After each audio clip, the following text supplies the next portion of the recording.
Dagdas pilsētā drīzumā tiks uzsākti būvdarbi, kuru laikā tiks izveidota jauna siltumtrase. Projekts īstenots, lai samazinātu siltumzudumus, tādējādi samazinot izdevumus, kuri rodas siltumtrases eksploatācijas laikā. Līdzinējā siltumapgādes sistēma kalpojusi jau 34 gadus un pa šo laiku novecojusi gan fiziski, gan materiāli. Ir paredzēts savienot Mičurina ielas katlumāju ar Tautas namu un ar bērndārzu.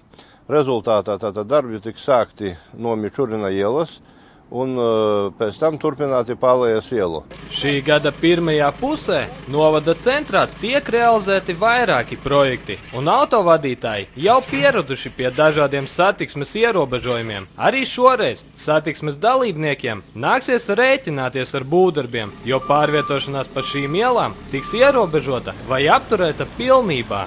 Šo darbu veikšanas laikā ir paredzēts ieviest satiksmes ierobežojumus Mičurina ielā un Alejas ielā posmā no Tautas nama līdz pagriezienam uz bērnu dārzu. Un tātad šajā laikā tiks radītas dažas neērtības iedzīvotājiem, kuriem būs jāizvēlas cits braukšanas ceļš.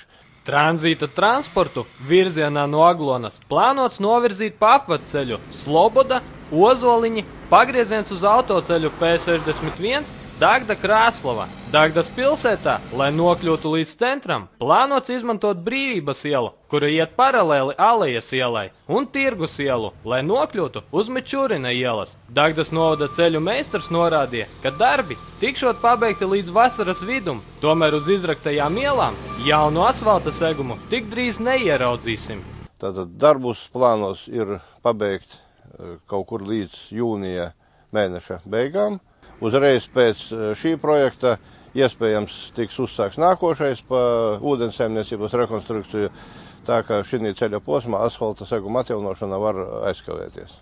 Pēdējos gados pašvaldība pievērš īpašu uzmanību energoresursu taupīšanai, tāpēc pakāpeniski tiek plānota siltumapgādes sistēmu sakārtošana visā novadā, lai nākotnē varētu pilnībā pāriet uz atjaunojamo energoresursu izmantošanu. Tas palīdzēs nodrošināt saražotās siltumenerģijas ekonomiju. Jāpiebilst, ka projekta iekšējās apkures nomaiņa Dagdas Tautas namā un siltumtrases rekonstrukcija kopējās izmaksas sastāda 242 320 latu.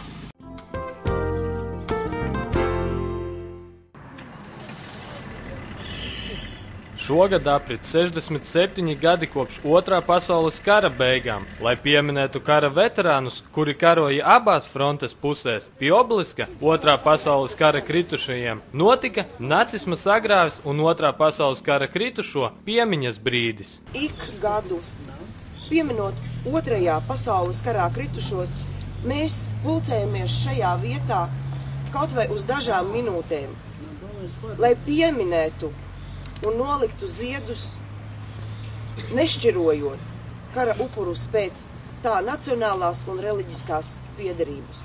Otrais pasaules karš nesa iznīcību daudzām Eiropas valstīm, un pasaules vēsturē tika ierakstīts kā postošākais karš cilvēces vēsturē. Tika izdzēstas neskaitāmas cilvēku dzīvības, līdz ar zemi nolīdzinātas pilsētas, kas neatgriezeniski ietekmēja turpmākos notikumus, kas kalpoja par pamatu pasaulē. Kāda tā ir tagad, uz labu vai ļaunu, ir jautājums, par ko joprojām diskutē vēsturnieki. Izvērtās par vienu no smagākajiem, asiņainākajiem kariem cilvēces vēsturē. Kā jebkurā karā ir uzvarētāji, ir zaudētāji. Šajā dienā mēs pieminam visus upurus, kas gāja bojā, jo tās totalitārās varas, kas stāvēja pretīm, vai tā būtu nacistiskā Vācija, vai tā būtu staliniskā Padomju Savienība, bija viens mērķis pēc iespējas vairāk iekarot teritorijas, pēc iespējas vairāk iegūt ietekmes. Marians Garbrēders bija Latvijas partizāns. Kopā ar Krievu partizāniem 44. gadā uzsācis karu kā sakarnieks. Pašu rindās atradās nodevējs, tāpēc 44. gadā ticis apcietināts, izcietis Daugavpils cietumu, Salaspils koncentrācijas nometni, tad deportēts uz Vāciju, kur nometnēs mira viņa tēvs un jaunākais brālis. Kad viņu atbrīvojuši amerikāņu karavīri, viņš svēris 140 kg, atceras Garbrēders. Atbrīvoja no koncentrācijā, ja? Sandposteli. Es tad nevarēju staigāt nekā pāris 3 dienas. Es būtu aizgājis, būtu mani sadedzinājuši krematorē, bet mums atbrīvoja tā, ka mums, vislielākā laime bija, ka mums atbrīvoja mēs dzīvi veseli. Lai gan 9. maiju bieži uzskata par uzvaras svētkiem, lielākajai daļai izdzīvojušo karavīru tas nesa tikai garīgus un morālus pārdzīvojumus, kas viņus vajāja turpmākajā dzīvē. Vēl tagad, vairāk nekā pusgadsimtu pēc pēdējās zalves, veterāni ar grūtībām runā par tā laika notikumiem, tomēr viņu pārdzīvojumi un ciešanas kalpo mums par atgādinājumu un liek uz savām problēmām paskatīties no cita redzes leņķa. Спасибо вам огромное за то, что у нас мир над головой. Хочется вам пожелать долгих-долгих лет жизни. Пожелать вам крепкого-прекрепкого здоровья. Спасибо вам за все, что вы сделали. И низкий-низкий вам поклон.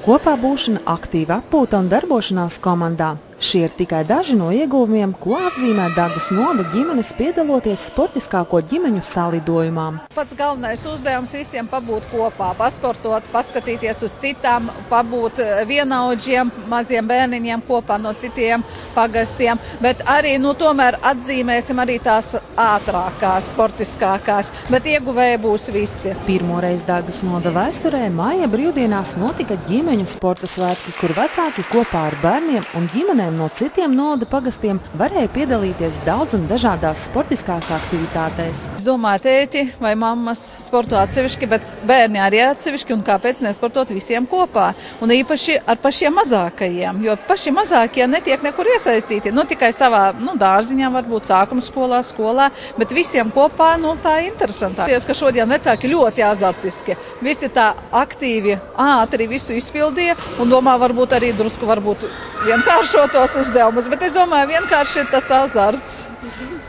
Gan dažādas stafetes komandām, gan šautriņu mešana tētiem un dārzeņu vākšana māmiņām, gan atrakcijas pašiem mazākajiem prasīja daudz pūļu un veiklības ikvienam, līdz bija noskaidrota vissportiskākā novada ģimene. Tika aicinātas ģimenes no visiem pagastiem, no visām pašvaldībām, bet tā kā aktīvi piedalās tikai Dagdas pilsēta, Asūne, no ezerniekiem ir.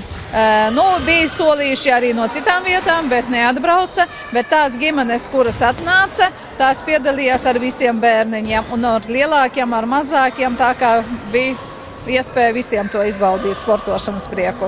Sveiciens Dagdas Noda sportiskākai ģimenei! Labdien! Kā bija? Grūti izcīnīt? Nē. Nebija grūti? Viegli bija. Kura stafete tev patika vislabāk vai atrakcija? Pēdējā. Kura? Ko tur vajadzēja darīt?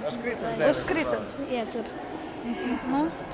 Jā. Mammai, kas patika vislabāk? Uz paklājiem rāpot un vaļoties.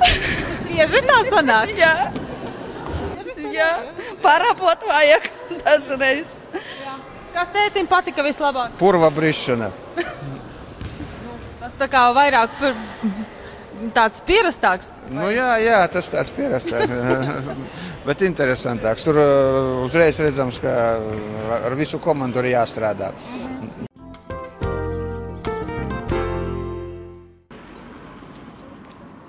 Izskanējis 9. dziedošo kolektīvu un gvelžu sajiets Auņi Kojas Laksteigola Dagdas novada folkloras centra rīkotajā pasākumā 29. aprīlī piedalījās folkloras kopas no Aglonas, Krāslavas un Dagdas novadiem. Jau kļūst par tradīciju, ka pasākums norisinās aprīļa beigās, kad jau atnācis pavasaris. Doba īnok gan ēkos īkšā, gan cilvēku sirdēs, līdz ar to visi ir sabraukuši uz to sasadzīdošanu kūpēju, tā kā putniņi salidojuši visam molam.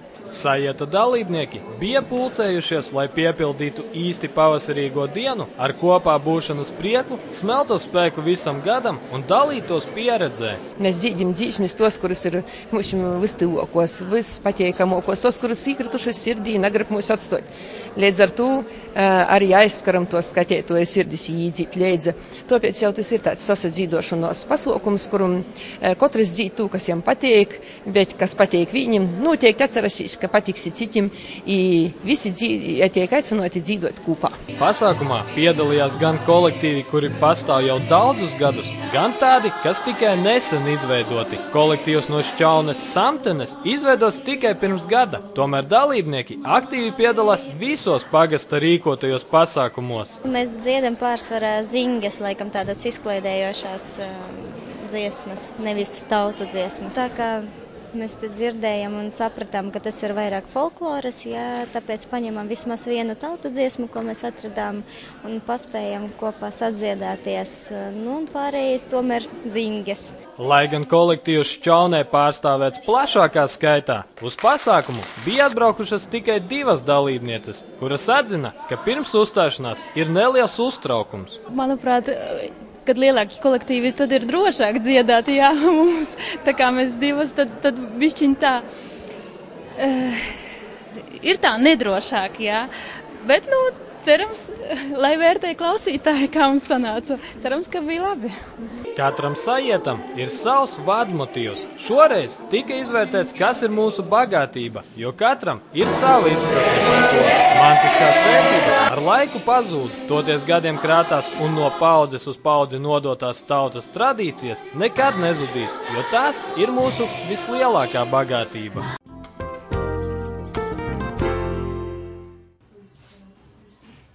Dagdas bērnu un jauniešu centrā norisinājās visnotaļ neparasts pasākums, kas īstenots ar Eiropas Savienības programmas Jaunatne darbība atbalstu. Pasākumu organizē biedrība Jaunatne pret AIDS projekta Animēt dzīvi ietvaros. No Dagdas projektā iesaistījās 3 jaunieši – Jūlija Trofimova, Laura Pauliņa un Santa Juhņeviča, kuras piedalījās apmācībās, lai varētu organizēt radošās darbnīcas saviem vienaudžiem. Pieteicāmies un mūs atbalstīja un mēs braucām uz Bausku. Tātad jūs jau iepriekš pašas projekta organizatori šeit Dagdā, pašas jau to visu praktiski pamēģinājāt un jums ir pieredze? Jā, mums ir pieredze, mēs arī bijām uztaisījušas īsfilmiņas, pavadījām Bauskā 4 dienas, mācījāmies paši par HIV un AIDS. Projekta mērķis ir pastāstīt Latvijas jauniešiem par HIV un AIDS slimībām, kā arī iemācīties izveidot animācijas videofilmas. Projektam varēja pieteikties visi novada jaunieši vecumā no 16 līdz 25 gadiem. Visaktīvākie izrādījās jauniešu biedrības Dagne pārstāvji, kur izveidoja 2 darba grupas pa 5 cilvēkiem katrā. Tātad šī tēma, par ko te notiek darbs, ir HIV un AIDS?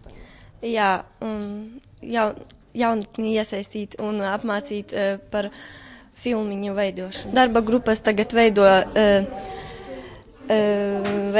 no plastilīna figūriņas un skatuves. Vēlāk viņi fotografēs un taisīs movie makerā filmiņas. Montēs ar skaņām un efektiem. Projekta laikā izveidotās animācijas filmas ir interesantas ar to, ka katra komanda izdomā savu stāstu, kuru izveidojot īsu animācijas filmu, cenšas parādīt arī skatītājiem. Par ko ir jūsu stāsts? Mēs izdomājām tādu stāstu, ka ir meitene, kura ir inficējusies ar HIV, un viņai satiek dažādus zēnus, un visi uzzinot, ka viņai ir saslimusi, atraida viņu.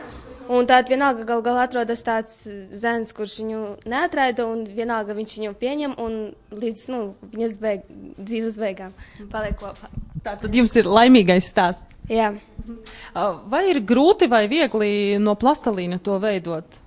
Pagaidām liekas viegli, bet, manuprāt, būs grūti to fonu izveidot tieši, bet figūriņas veidot ir viegli. Pasākuma dalībnieki iemācījās tehniku, kurā var izveidot plastelīna animācijas filmas, tādējādi uzrunājot jauniešus par dažādām nopietnām tēmām, kuras mūsdienās ir aktuālas visā pasaulē. Jāpiebilst, animācijas tika veidotas arī par cilvēku tirzniecības un diskriminācijas tēmām.